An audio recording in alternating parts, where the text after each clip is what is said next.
Organizmni yoshartiruvchi qadimdan ishlatilib kelayotgan giyohlar shular mana shu navqiron majunida jamlangan. Bu majun tanamizdagi har bir a'zoni yoshartiradi.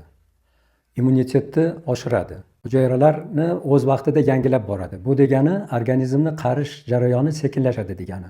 Tarkibidagi narsalar shunaqaki, bular masalan terini holatini yaxshilaydi, ko'rinishi, ya'ni yoshartirib ko'rsatadi. Qonni tozalaydi, tomirlarni ochadi, yurak faoliyatini yaxshilaydi, terini tiniqlashtiradi, suyaklarni mustahkamlaydi, sochni chiroyli qiladi, hujayralarni yangilaydi, qarish jarayonini sekinlashtiradi, immunitetni kuchaytiradi, jigarni zaharlardan tozalaydi, hazmni yengil qiladi, ich qotishini oldini oladi, shamollashlarni ketkazadi, ko'zni ravshanlashtiradi. Prostatit kasalligining sababchisi bo'lgan ichaklar shamollashi va ularda yig'iladigan ortiqcha qurtlarni yo'qotadi. Miya va asabga foyda beradi. Kuchli antioksidant sifatida organizmni yoshartiradi. Organizmni qarish jarayonini sekinlashtirmoqchi bo'lganlar bo'lsa, ularga biz navqiron majunimizni tavsiya qilamiz.